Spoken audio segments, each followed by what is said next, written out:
Good evening, everybody, and welcome to our Monday evening get together here, 8 p.m. UK time. And hope this one finds you well wherever you are.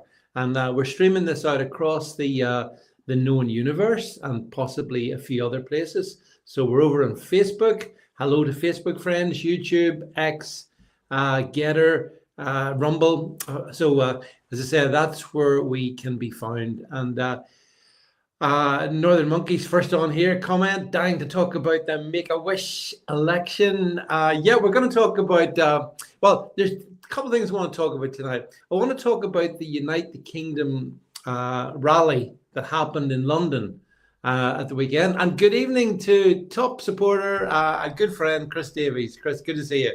We're going to talk about the Unite the Kingdom thing that happened in London on Saturday. I want to talk about that because it's kind of interesting, I think. And secondly, I want to talk, of course, about the Makerfield by election with our Andy from Manchester, Andy Burnham, hoping to get himself back into the Commons. But it's going to be a long and winding road. I'm not sure he's going to get there. So we're going to talk about that as well, because there's just so much stuff surrounding that encapsulate British politics, you know. So we will talk about reform, restore, the Conservatives even for that matter, Labour obviously, and how it's all going to break down, and all the issues surrounding. So I hope you're sitting comfortably, buckled in as we try to get ourselves through this busy menu of stuff that we need to cover. Now, Unite the Kingdom on Saturday. Now, it was, Jed says, remember, please share. Remember to share. Harry Johnson, sharing is caring, right? So share or else. King of the North, my arse, says, that says, yeah, King of the North. Oh, my God. Oh, listen, we'll get to him. We'll get to him. Stick with me, Chris. We're getting there.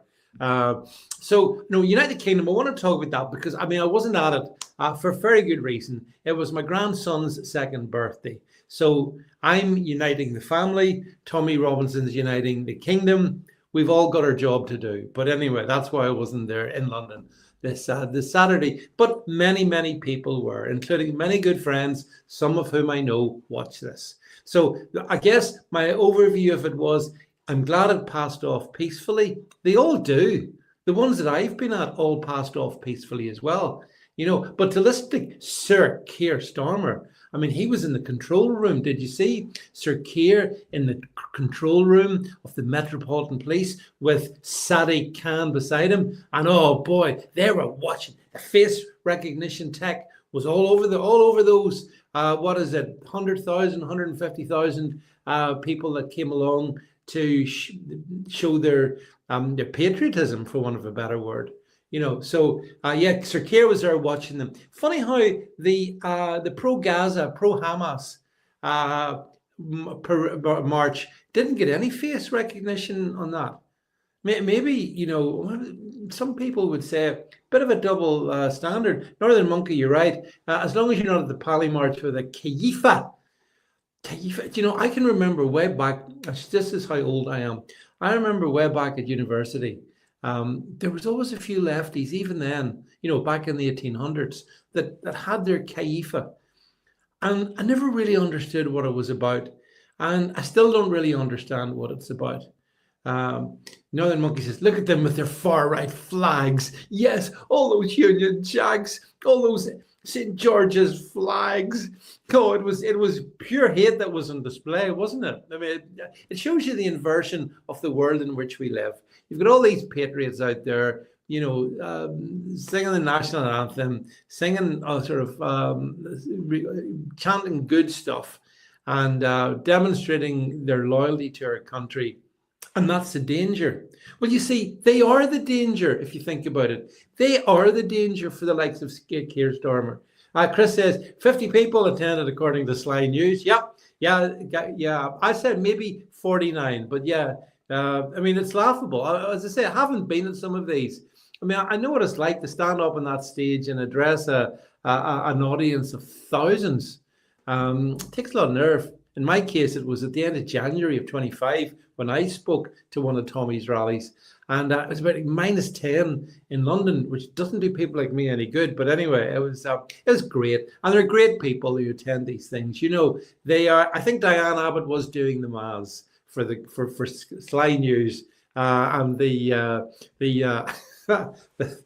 whole, it's. I think the BBC was even better. They said, there was thousands there, thousands BBC. Don't you mean tens and tens and tens and thousands? Don't you mean that? I mean, the aerial photography showed it to be, you could quibble all day about the numbers, but all I would suggest is that the United Kingdom march had a vast excess of attendees compared to the pro-Hamas march. I would simply say that. The speakers, obviously Tommy was there. We had Glenn Beck, great American. Good to see him. Glenn Beck there. That was good. Friends, Katie Hopkins, Lawrence Fox. So yeah, there was a. I mean, a lot of speakers obviously weren't allowed to get there, which was part of Keir Starmer's plan. We live in a country where if the government doesn't like how you think, then you're not allowed to come to the UK, and hence the ban on people, including my good friend Ezra Levant of Rebel News in Canada. Now, I mean, the first time I met Ezra was outside the Royal Courts of Justice in about 2019, I think it was, when again Tommy was up on trial for whatever concocted charge they had against him. And I remember that was the first time I met Ezra. Very decent guy. And yeah, Chris, it was a lovely sunny day. My favorite United Kingdom one was the summer of 24, I think it was. Summer of 24. I don't know, Chris, if it would have been banned. That was the one thing that struck me, because obviously for me to get to London, it involves going to the airport, getting on a flight. So I wonder, would they have stopped me? I don't know. That's something that, obviously these people were banned from traveling into the UK, but I'm theoretically in the UK, but I still have to use aircraft to get to somewhere like London. So I don't know if they would have banned me or not, but I mean, it would have been interesting to find out, Chris, for sure. So I thought it was very good, good feeling around it. And as I say, I'm a big supporter of these events. I'm not sure what they actually achieve, though. I'll be honest with you now and come out and be a bit controversial, insofar as it's a great day out. It's very much like something which any Northern Irish people watching this will understand. It's like the 12th of July. That's what it felt. All the ones I've been to felt like the 12th of July.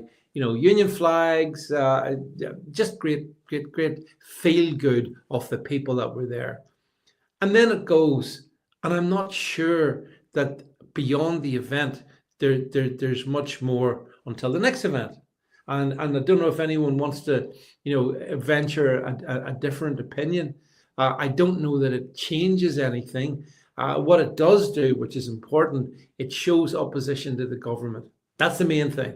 That's the main thing. On the day, all those people that were in London there on Saturday, they were showing their opposition to the government, its proper lack of respect for our borders, for controlling immigration, all of these important issues. It did that.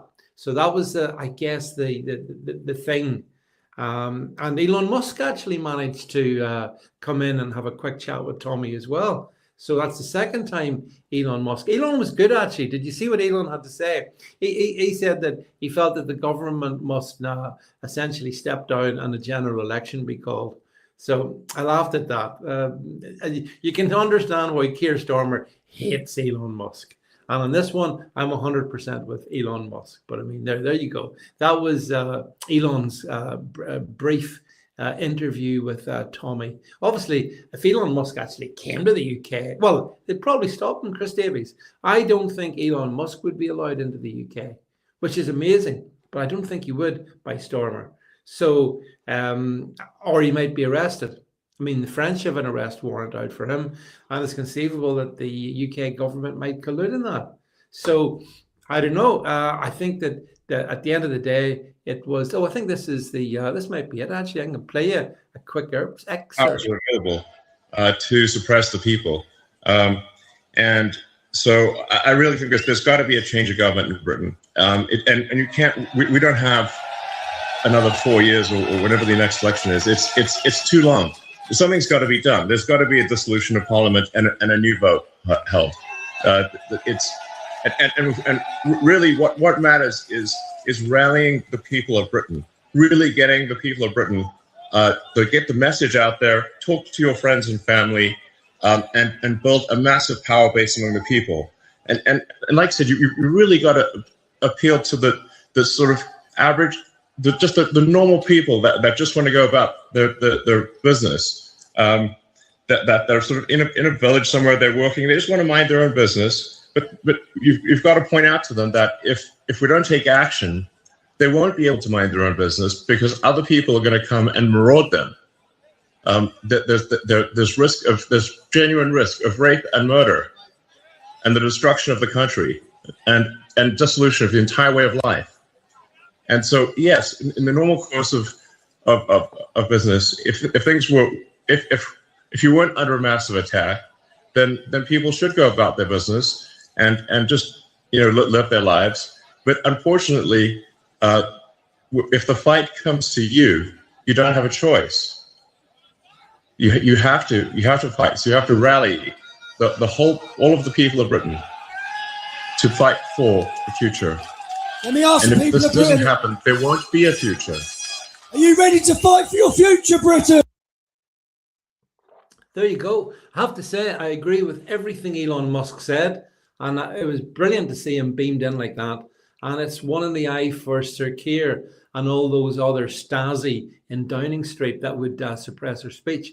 A few people are saying, Freedom Pending 9 says, I'm listening on X. How come I can't see the comments by Chris? As Jed points out, they're, that's Adrian. The comments are all over on YouTube. So it allows that facility. So so what did you think then? Good day out. Well done, Tommy. Well done, everybody involved. Well done, and all the patriots for keeping it peaceful. And a good sense of, I think, the fact that there is that solid British base of people from England, Scotland, Wales, and even Northern Ireland. There were Northern Ireland people there. I know them, and they're expressing the fact that they're not scared of Sir Keir's facial recognition technology. They don't. Hi, Joel. Good to have you with us. They're not scared of Sir Keir, and they're not scared, for that matter, of some of the noises coming out of the Metropolitan Police and some of the noises coming out of the Department of Justice. If you hold up this sign, that sign, and the other sign, we might arrest you. There is actually a really good video. I want to see if we can get Jed to play it. It's Jed. I think it's more or less towards the top of my feed. It's David Lammy. This is comedy gold. So this you'll enjoy this, right? So David Lammy was interviewed on LBC. Yeah, there it is, Jed. He was interviewed on LBC. Jed's going to play it for you in a second about the whole thing. And it's a car crash, and I needed to share it with you. So play David Lammy. You put out a social media post, Deputy Prime Minister, on Saturday. The Unite the Kingdom March organisers are spreading hatred and division. How do you know? Did you attend it? Well, actually, you'll understand that I and my family are in central London. We're very aware of the protests. There were 43 arrests made, 11 of them for hate speech. And my job, working with the Home Secretary, was to ensure that people could not fly into our country from abroad to stir up hate and division on our streets. Yeah. So we barred them from the ability to do that. And the police did a huge operation in London, lots of resources, all of it at public expense. People have the right to protest, but they must protest peacefully. Just to clarify, the 43 arrests were all linked to the Unite the Kingdom demonstration, were they? That was over the course of the weekend. I know that there was another protest, of course, the Nakba protest was going on as well. I haven't seen the full breakdown of arrests relating to which. How can you know the Unite the Kingdom March organisers are spreading hatred and division if you didn't attend? Well, look, this was not the first of those marches. Some of those that were asked to come and attend. No, I appreciate known. that, sir, but you were referring to the ones on Saturday. You didn't know. This is a wild come on, assumption, Nick. isn't it? Nick. You and I have known each other for years. Too long, some would say. Let's be clear. We know what Tommy Robinson's about. At last we found common ground. I don't think that's After about all these debate years. and discussion on LBC. All your listeners know what Tommy Robinson's about. I don't think anything I said was particularly controversial. Yeah, that's media scum for you there, actually. Because Nick Ferrari was doing a decent job up until the end. And then did you see him and Lammy having a laugh? Oh, yeah, well, the one thing, nobody wants Tommy Robinson. There was a huge crowd in London, very happy to see Tommy Robinson. I mean, that's why the likes of LBC, appalling scum media, all of them. Now, Pete said here, I see, at the Notting Hill car, just to put it in context, folks. There we go, stick it up on screen. So at Notting Hill, 528 people were arrested, 4 were stabbed, 18 arrested for sexual assaults, and 55 officers were assaulted. 1 was bitten and another received a broken nose. And I think the actual figures for the United Kingdom, which you could tell David Lammy didn't have there, he was desperately fumbling. I think it was maybe like 20 or 25, something like that there. And the balance was at the pro-Hamas march, the other side. So, yes, Chris Davies, you see, look, it is an important point. It is the old boys club. Even when Lammy's being grilled and exposed by Ferrari, you can still feel at the end of the day, they probably went for a drink down the pub together, because actually they're all inside and we're on the outside. But that's fine. I'm absolutely fine to be on the outside. I wouldn't want Chris to be in the old boys club or anybody's club for that matter. But you see, I've all to celebrate jerk chicken and woeful dancing. Yeah, the Notting Hill Carnival there. Don't even start on that one. But so United Kingdom, good day. I think it's just a shame that some of those great speakers that were banned from coming to this country weren't able to get here. I just think that's a reflection, not on them, obviously, but the Starmer government. And it is interesting, that Starmer is more agitated about a display of patriotism in the centre of London than he is about almost anything else happening to our country. I mean, I don't know what you guys make of that, but I just think that it shows the hatred that the Labour government has of British patriots. Northern Monkey says, I thought they would have done video speeches. Yeah, I think Tommy was up against it in terms of the amount of time. And I know that myself. The one that I spoke at, the speaking order got tighter and tighter and tighter, and you're basically told, right, you've got 6 minutes. And then some people, I mean, I am pretty good. I'll stick to time. As Jed can tell you, I always do my best to stick to the allocated time. But some of these rallies, people get very excited about, it's a big crowd. So here's another important thought. How dare you say that, Jed? So anyway, I was just pleased it went well, and I watched parts of it. I didn't see all of it, but I saw enough of it to realize that for a day out in London, it was good, and maybe there'll be another one this year as well. Certainly, Elon's given it as much boost as he can, and when the world's most important tech guy gets behind you, then that's a good thing. So a man who wears trainers with a suit, that's Lammy for you. Yeah, anyone who wears trainers with a suit, in my view, should be arrested. I mean, it's an arrestable offence. It's a crime against fashion. It's a crime against good taste, and no one should ever be allowed to do that, let alone anyone in a position of authority, which Lammy doesn't really have, apart from admittedly destroying the concept of jury trials. He does have that authority, and he's proven very effective at destroying that. One of the things, I'm going to bring Jed into this bit of the conversation coming up, is that Tommy mentioned in his speech, which was a good speech, was that how important it is for everyone to get involved in politics, to be not just to sit it out. and he sort of said, so whether you get involved with Advanced UK or I think Restore Britain, I think those are the ones that he said. I don't know that he said Reform. I can't remember. But I know that the crowd gave a big roar for Restore. And that brings me on to the inevitable topic of the Makerfield by-election. Now, I've already nailed my colours to the mast in this one, as is my wont. So, sorry if it offends people, but I want to see Andy Burnham well beaten. And the reason I want to see Andy Burnham beaten is not just Andy Burnham. It's the fact that if Burnham crashes and burns and isn't elected, it's an existential crisis for Labour. And it means then that probably what happens is Little Wes Streeting will have to challenge Starmer. And most people would say in that scenario, I think I've seen stats that show in a Starmer versus Streeting, runoff, Starmer wins. So that would be brilliant. So Starmer would continue to be leader of Labour, hated by at least half of his own party and despised by the public. I quite like to see that. Someone says to me, "You're sad it's not Angie. It's Andy." Yeah, I'd be much happier if it was our Angie. But I mean, our Angie has ambition as well. They all have. Now you see, Chris is here. You're now lighting the firecracker here because Rupert needs to step down, but his ego won't let him. Well, those of you who listen to my podcast or read my Substack will know that that's exactly what I've been arguing for.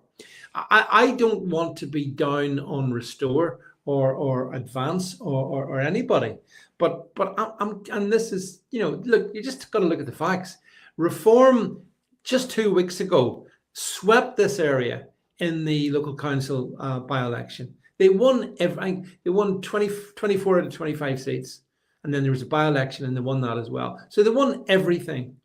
So I'm thinking, well, if Reform have just swept this area, a fortnight ago and done really well, wouldn't it be sensible for all of us to say, okay, let's see if Reform can take down Andy Burnham? And Jed, I'll bring you in this one when we'll get in. I think that's a reason. Now, you get a fair bit of abuse when you say that, but I believe that that's the right thing. Let's get rid of Burnham, and Reform seem best placed to do it. Chet. I agree. I do agree. I didn't get a chance to listen to your podcast about the topic, but I saw the title, "The Right Divided." I think that's what you were on about in Makerfield. Mm-hmm. I do. I think what we do need is Burnham to be defeated, because that will then put, I think, more pressure on Starmer to resign, because I've just said that. I'm now going to contradict myself, and I never want to contradict myself. It's good when you argue against yourself, Jeff. Yeah, that's right. It gives me a lot of bother. But if I think Reform are going to win that seat, okay, lock, stock, and two smoking barrels, and I hope they do. But then you've got to look on the other side of this and then say, well, Starmer will think that he hasn't got a challenger and everything is okay. Where if there's a challenger, then he could go. Whether Burnham could bring the Labour Party back from where it is at the moment, I don't think he can. I don't think he's as popular as people like to make out he is. Well, I don't think I think the same.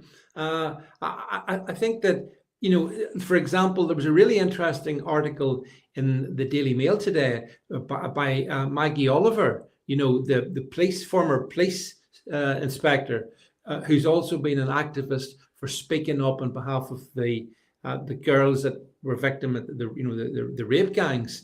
And she said that, because of that, obviously very sort of topical subject, that she'd found Andy Burnham to be a big disappointment when it came to it, So this notion, he's the king of the North. He's the king of the North, Jed.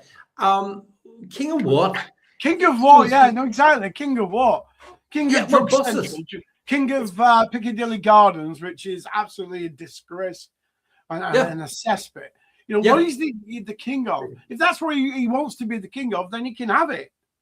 But Manchester is not what it used to be. I wouldn't go into Manchester except maybe to go a concert, and then that's it. I'm out. Yeah, but I wouldn't go to Manchester to shop or anything. I can remember that. I can remember the time Piccadilly Gardens was quite a nice place to go to back in the 80s. But now I wouldn't take money. Yeah, Northern Monkey calls it Crackadilly Gardens. It's exactly. It's druggy central. And old Burnham is done, Jed, as far as I can see. He's raised. There's a mayoral tax which he's doubled, and he's privatized he's nationalized the buses, and that's it.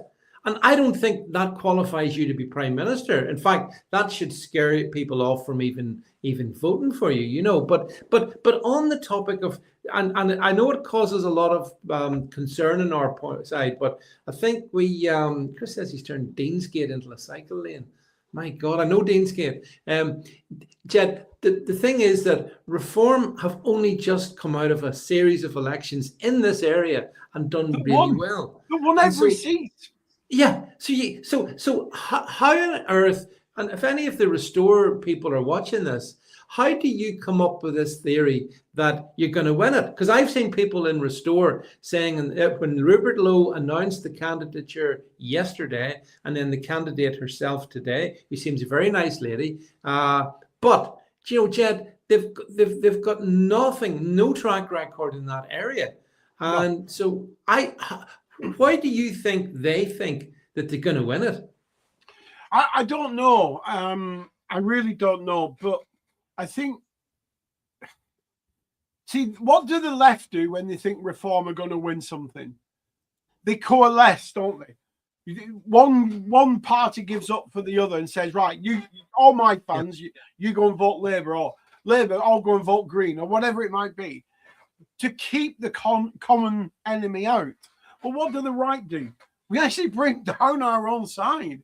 We can't see, and I've said this so many times, we cannot see as far as the end of our nose. Although, now that being said, Ben Habib came out today and said that Advance UK will not be standing a candidate, and that all Advance UK supporters in that constituency, which is about probably 6 men and a dog, should vote for Restore.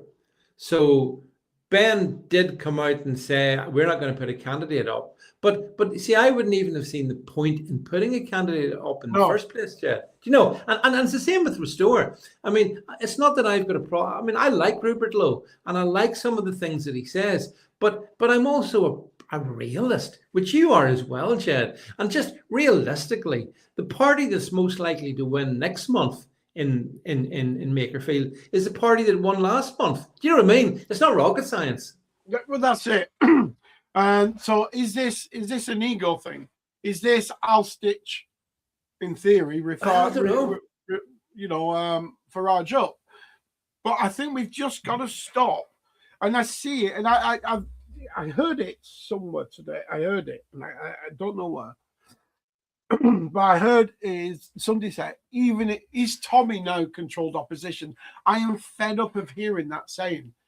Just because you disagree with somebody doesn't make them controlled opposition. For one, just let's get that sorted. Everybody has their own opinions about whether Rupert Lowe would be best, Farage would be best, or Ben Habib would be best. But as it stands, neither of those two other people have a chance of winning this seat. And what we need is to win this seat. What we need is to turn the Uni Party into a right-wing government. We'll talk about that. One's going to be capable. Yeah. Now, there's a couple of questions came up there, Jed, I can see. Chris Davies says, is it a Muslim area? No, it's not. So I've looked at the demographics for Makerfield. It's a kind of a working class. I mean, that's why it's classic Reform territory. Working class people in a kind of rundown area. It's not had a lot of, good fortune, let's say, in recent decades. So it's not Muslim. So there's no Muslim vote. there. That's the first thing. And then Northern Monkey makes, Jed, a point which I think is reinforcing your own. He says, oh yeah, they'll reject Labour, Tories, Greens, Reform, and they'll back a true outsider. No, they won't. I know you mean that tongue in cheek, Northern Monkey. But I think this is the point. There's a kind of a zealotry around Restore that I've now started to feel. And I mean, I've said a few things critical of Restore. I didn't like the fact that Rupert Lowe didn't support the action in Iran. He opposed. Not that we were going to do anything anyway. But what I noticed was I got one hell of a feedback, a lash on X from the true blue Lowe supporters. The people who say aim high, vote low. Yes, Chris, family voting is off the table. And they really came at me in that one. And I thought, well, this is a bit weird because, is this just a little exclusive club? And they did well down in Great Yarmouth, but they didn't stand, Jed, as Restore in Great Yarmouth. They stood as Great Yarmouth first. They didn't stand as Restore. So I don't even know what they're doing in Makerfield. Is that going to be Restore or is it going to be Makerfield first? I don't really get it. And I like Rupert, and I like a lot of the stuff that he says online. I know he doesn't write it all himself. I'm aware of that, folks, in case anyone's saying you do realize that someone else is doing the social media. Yeah, I get that. But nonetheless, most politicians, somebody else is doing the social media. Yeah, that's right. Yeah. And although there's certain in I think Trump does his own because no one else. Yeah, well, he does his own on his own. True social, yeah. I don't think he types it in. I think I've seen videos of Trump sitting. He's doing this like me talking now, but somebody's capturing his thoughts and putting them out. So Trump's probably a one-off. But back to Rupert Lowe, and I wish Restore and Rupert well, but this is the moment to step back. I think this is the moment to say, let's see if Reform can do it and pull it off. And I do think it's going to be a tight one. I don't think it's going to, and this is where, Jed, again, your practical things comes into account. If there's only maybe going to be 1,000 or 2 votes in it, what's the point? What's the point of giving it to Restore? Will Restore be happy if Reform lose? Because some people have said that they will. I listened to the debate today between Alex Phillips, if you know Alex, the blonde lady over on Talk Radio. Yeah. And she was chatting to this other chap, whose name I can't quite remember. And basically that was the argument that was being put to her, that the aim of Restore is to raise their profile in this one. Raise their profile. They know they're not going to win it, but that doesn't matter. They just want to see if they can damage Reform. But the point then is they're allowing what? All right, let's flip over to the other side. That's then allowing an opponent in that could take on Starmer, and let's say could actually arguments and people have said could turn Labour around. And if they turn Labour around, then we've got Labour in until 2029. And then potentially even beyond that.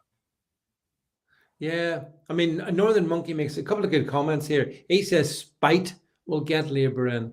And there's an But that's it. I think it's spite from the Restore people. Towards Farage. Yeah, Yeah, we've talked about the fact, and I have, Jed, as you know, I've called Nigel Farage a Judas goat. I've called him many things because I think I'm right in that. But on the other hand, I'm not so stupid as to think, oh, well, then let's just get Andy Burnham in.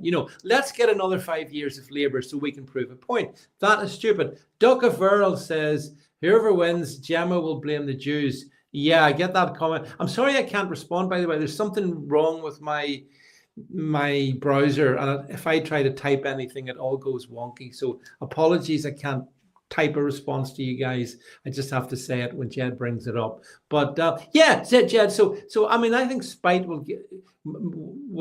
might get Labour in, but there again, Andy Burnham is he's in a quandary over the EU. Did you see this story? So And I think it's somewhere on, it's certainly one of my Substacks, where Andy was speaking, Jed, at some meeting last year. And he was sort of talking about the European Union, the EU. And Andy was expressing his deep hope that that the UK would get back into the EU in his lifetime. That was his dream. And then he said that at this was recorded last summer. And then the next thing happened was that it's on. I can't remember which Substack it is, but it's about this topic, and as today. So there's only 3 of them, 1 of 3. And then Little Wes Streeting came out yesterday, and he planted a landmine. And Little Wes Streeting said yesterday that it's a catastrophe that we left the EU or not EU. Yeah, that's it. Yeah. By the way, look at that brilliant illustrative picture. This is how Andy Burnham sees himself. Andy Burnham is the boy in the Hovis ad.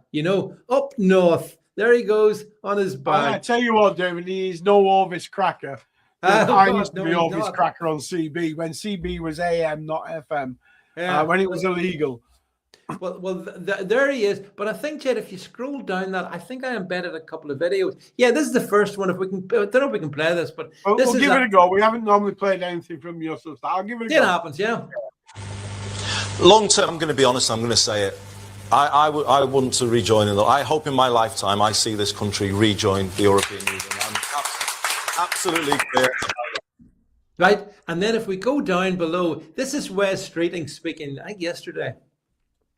But at the core are 3 big, important choices we have to make as a country that can help us regain our sense of progress. First, leaving the European Union was a catastrophic mistake.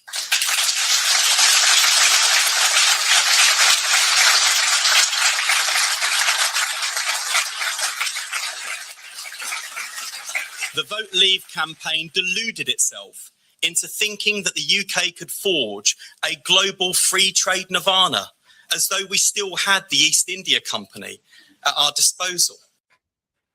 Yeah, it's a pity we didn't actually have the East India. But there you go, Jed. I think the overriding point there, David, is 650 MPs for the last 10 years have done their utmost to stop us Brexiting. So that is the point. Yep, they can all stand there and say, "Oh, well, I don't think it worked." And look at the shambles. Yes, because you caused that shambles. That's right.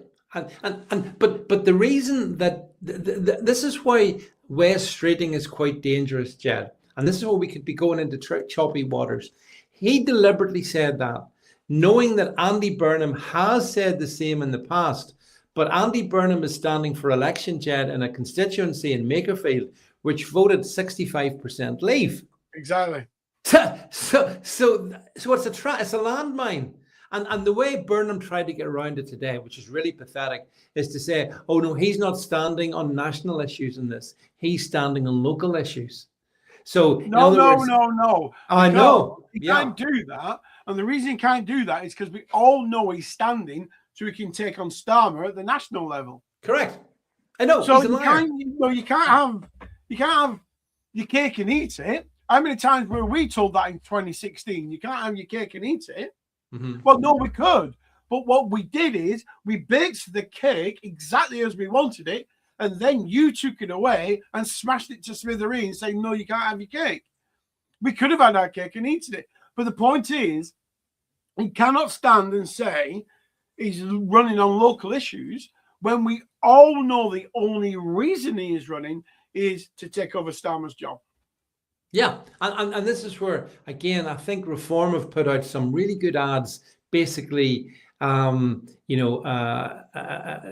of criticizing Burnham and illustrating these things. But, as Pete says here, bringing up leaving the EU again is a complete deflection from Labour's mistakes. Of course it is. But the other thing is, bear in mind, Andy Burnham isn't talking to people like you, Pete, or me, or Jed, or myself. I'm going to disagree with that. because I don't think it's a deflection. I think it's a core Labour value. Well, that's what I was going to say. EU. Yeah, he's appealing to Labour MPs. And but you know, and the and I'm sorry, Pete, I didn't mean to diss what you're saying, but I think it's not actually a deflection. It's a core value of the Labour Party to rejoin the EU. Yeah, but I think that what Pete's saying is that, like, Labour's got everything wrong in the past 2 years. So when you've screwed up everything, and you're only I get it that way. Yeah. Yeah, your only achievement is, we've given you free breakfast clubs. What more does anybody want, right? You see, the other thing is, though, on the EU topic, they're all screaming that we would be 8% better off GDP. Nice. Well, that would mean we're hundreds of times better in GDP than the rest of the individual countries in the EU. That wouldn't happen. We would still be at the same level as the rest of the EU GDP as an average. So how we would outperform them by 10, 20% times, I don't know. So it's utter bollocks. Utter bull that we would be 8% better off GDP, because that's not right, because that would literally put us as an outlier of the EU 27 countries. Yeah, but here's my worry, you see. And by the way, I do see your comments, Northern Monkey. Alan Partridge has more charisma than Andy Burnham, and he's even U-turned and is running a tower. He has. Did you see that? His wife must have he went out. Absolutely, yeah. He's a that's a good comment. The plastic mank is a scouser anyway. Yeah. It's true. It's such a con man. But here's the worry. So you see, the worry is that what you said is right, Chet. The Labour at its heart is 100% devoted to the European Union. Stormer has been the last couple of years has been reversing us back slowly, is edging around it. But my worry is that if either of these guys gets in, but particularly Streeting, then I think he might just go for it and say, right, we're going back in the single market. It just has to be done, and that's it. And you can do that. You don't need a referendum to do that. You could technically do that as government. So Streeting's more dangerous than Burnham, even though Burnham is the guy that the media is going on about. And I think Streeting deliberately did this yesterday, Jed, and made that speech knowing that everyone would then say, well, where does Andy Burnham stand in this? And we found the speeches from last year. And now he's had to come out today and play that line, as you said, Jed. Oh, no, I'm not standing in national issues. He's standing to be Prime Minister. Exactly. That's what it is. This is not a by-election. This is actually standing to run for being Prime Minister. Yeah. So don't call the people saying I'm standing on local issues. Yeah. Because the Labour Party stood on local issues only a few weeks ago in that area and was trounced by reform. Yeah. And which brings me back, Chad, to the initial argument that we started there about 15 minutes ago, that because reform stood on those local issues and won comprehensively on those local issues, I just see put it like this, right? Back in 2024, Labour won by 5,000 votes. That's the vote share difference. Labour got 12,000. Reform came second with about 7,000. The Tories got 5,000. You see, if the Tories didn't stand, if they stood down, it's a reform shoe-in. It's absolutely reform shoe-in. Yeah. But the Tories will stand because they're still trying to pretend. And Kemi's annoying me. This whole nonsense about, they're on their way back, and they're not. I mean, they'll come. And I did hear her say the other day, our party's been around for 200 years, type whatever. Yeah. And I thought to myself, yeah, and you're finished. Done. You burnt your candle at both ends for the last 14 years. Now there's just a stub in the middle that's left that you can't light anymore. There's not enough wick on one side and not enough wick on the other. You're done. You're burnt out. You're finished.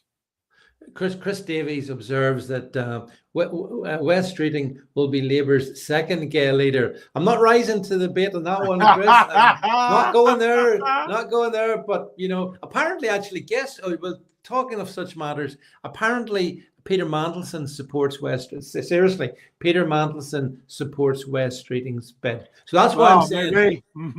Yeah, but so what I'm saying is, so I see West Streeting as more dangerous. Then, of course, in the background there is Angela Rayner, who has gone very quiet on it, very quiet, and yet, you know, Are you in talks with her, David, or what? I'm not in direct contact with Orange, but what I would say is that I think she's somewhere in the background. And maybe Burnham and Streeting will knock each other out. Maybe that's the way it'll go. And if she stood against Starmer, do you think she'd win? If it was just Rayner versus Starmer, who would win? I think she'd win because she's got the union backing. And then that's another thing that really bugs me about the Labour Party, this union block vote. I don't think should be allowed. No, but that's the nature of the Labour Party, you know. It is. But it's wrong because it's gerrymandering the vote. Well, yeah, but sure, look, there's so much, the media is still bitching about Nigel Farage and the 5 million. How much money, Jed, have the unions over the years given Labour? Like, come on. No, absolutely. But it's okay when they do it. Oh, yeah. It's when Farage does it, because Farage is a threat to all of them. He is irrelevant to what you think about Farage and whether Farage is the answer to the question. I don't think he is the full answer to the question, but the fundamental question or the fundamental point is we need to end the uniparty, and Farage is the only one that can end the uniparty as it stands currently. So Chris Davies asked a question, which actually is one I've talked about as well, Chris. Will Andy Burnham have to stand down as Greater Manchester Mayor? Well, he will. He has to, yeah. So what I think, Chris, would happen is fundamentally that he stands, and this is what I've said I'd love to see. Burnham stands, Reform win in Makerfield, and Reform, and then there has to be Reform take the mayorship. Yeah, and which they will, because if they won all the, you know, if in the local council elections, it's obvious. So it could be a double whammy. Some people have talked about Gary Neville. Actually, Northern Monkey, that's serious. Some people have said, Gary, can you get this, Jed? Gary Neville would make a good replacement mayor for Greater Manchester if Andy gets himself into Westminster. Did you see that? What do you think of that? No, but Andy doesn't have to get himself into Westminster, because he has to stand down to run in the by-election. Yeah, but I don't think the dates are going to be on the same date. So that's why there's a wee bit of confusion.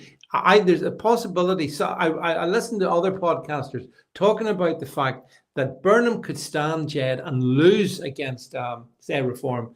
But then he'd be able to fall back on his role as Greater Manchester Mayor. So therefore, he hasn't got a lot to lose. Some people have said that, but I'm not sure if the he has to give up his mayoralship before he stands. But yes, before he stands, you can't stand as an MP if you're a mayor.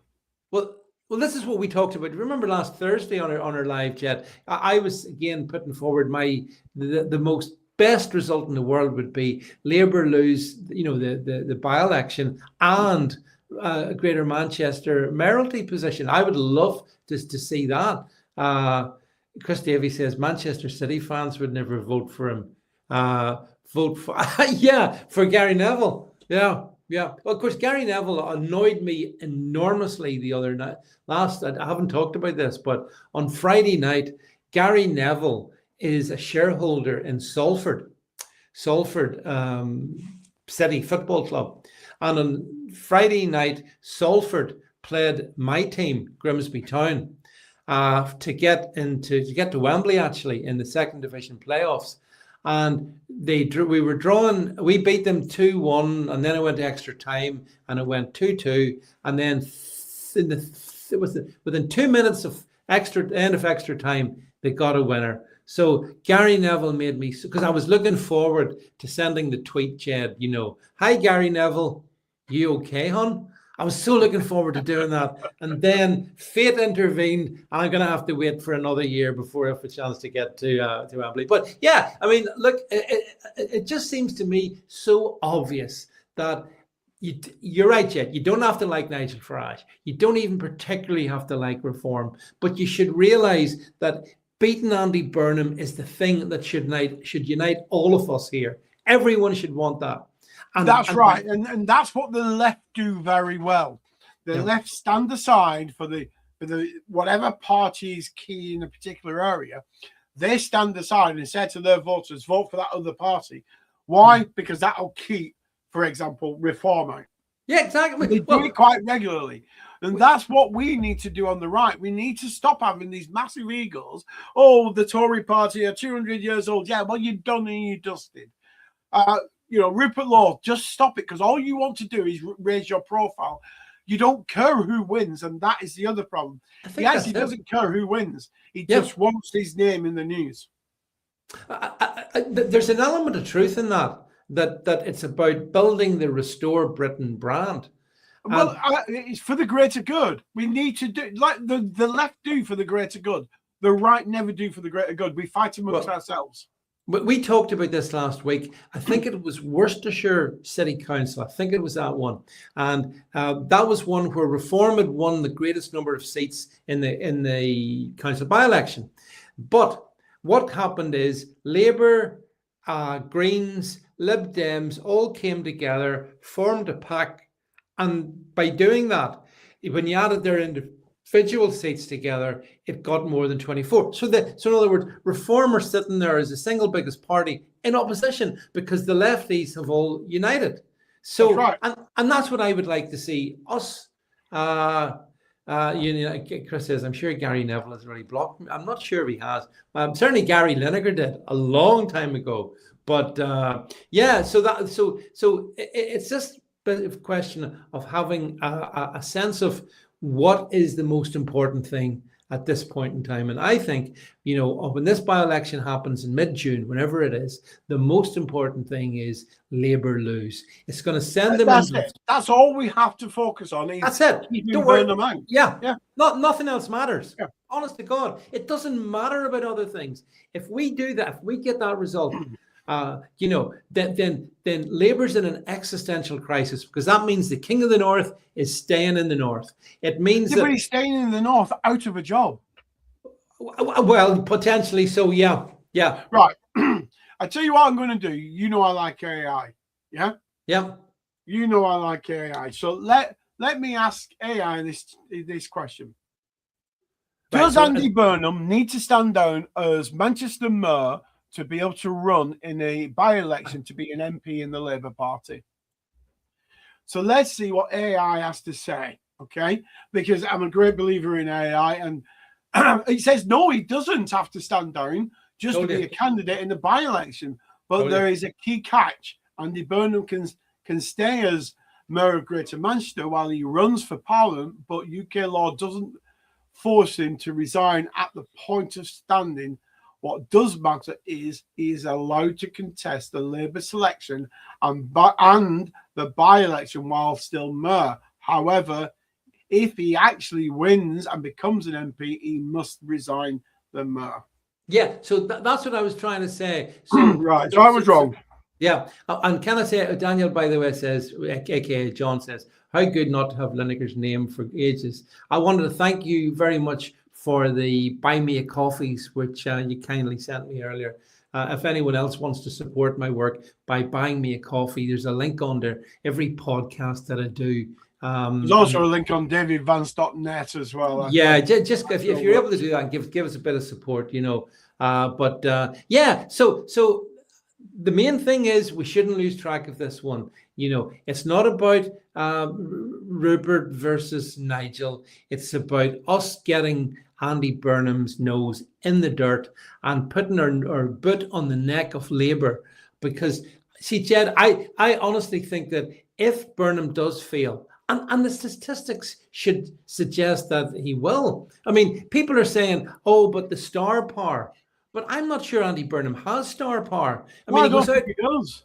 No, it's the media are trying to give him star power. But I mean, if you listen to the vox pops from the people of Makerfield, they're just ordinary people. They're ordinary folks, and they've just shown that. I think they're very much the people you talk about, Jed. You know, the ones who come home from work. That's who they are. Yeah. And so they're not thinking about politics the way we do. They don't. I'm not patronizing them now, but they don't. But they just think, oh, I think we'll give Farage or Reform a chance. That's as far as it goes. They don't go into the details like we do. But that's I think that's the mood of the people. And so this, you know, EU loving, nationalize everything loving Andy Burnham is, you know, surely not what they will want.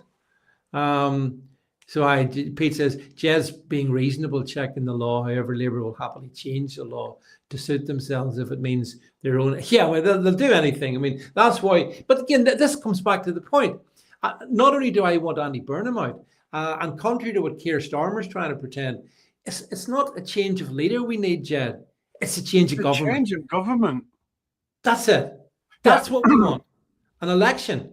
A general election, and there's a good chance if Andy Burnham is smashed in Makerfield, that then there's going to be a whole drama between, you know, Streeting and Starmer and Rayner, and God knows where that goes. I think that's where Rayner will step in.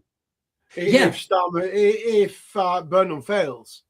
But both Rayner and I think all of them certainly no, Rayner and Burnham they've talked about the money market, the bond markets, and they're sort of, because the bond markets are actually scared senseless of either Burnham or Rayner getting into Downing Street.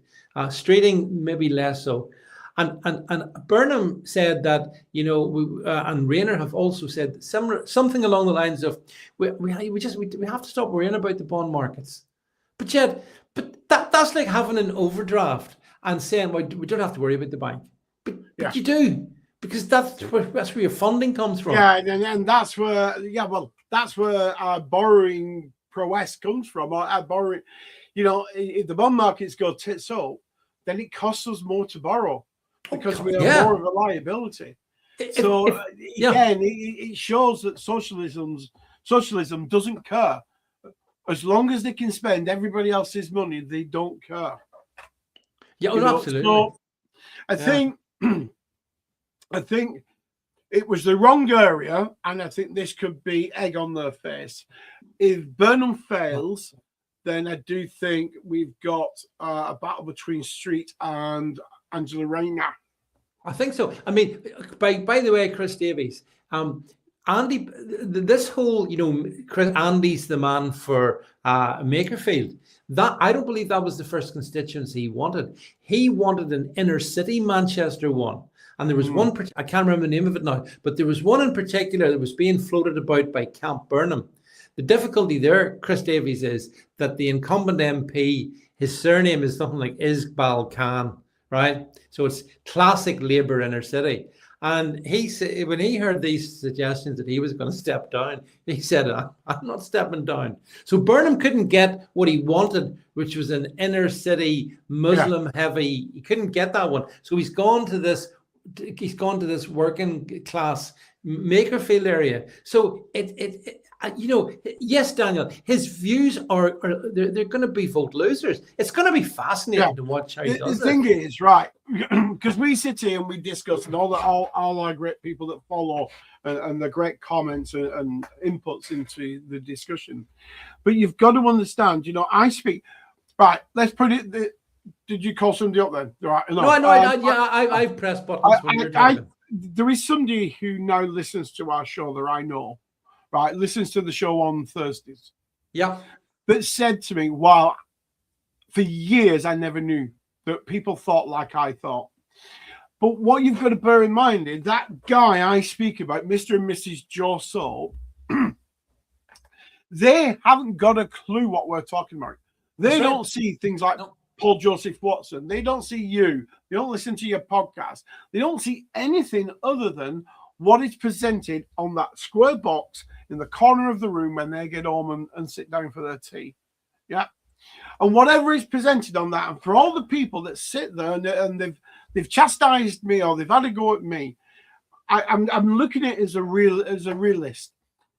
you look at GB News and people go, oh, but it's controlled and it's Ofcom and what, but it's the only outlet that is semi-right wing. It's the only outlet that's going to show the march on Saturday in a positive light, that Mr. and Mrs. Joseph might see and go, who is this Tommy Robinson guy? I know the BBC told me he was a real bad guy, but I've just listened to him and he seems all right, or whatever it might be. You see what I'm trying to get? So although we are not in this perfect world where we've got a perfect media, I mean, you look at Fox News only in 2016, it was Trump mad. Look at it now. So what we do need, though, is GB News is a gateway drug. It's a gateway drug for Mr. and Mrs. Joseph to get into right-wing politics. That's what it is, and it does. Talk TV is right-wing, you're right. And those two bits, but Talk TV is now only online. At least GB News is still on Sky. Well, you can get it on Sky, if you see what I mean. You can't get Talk TV anymore. It's either YouTube or the radio.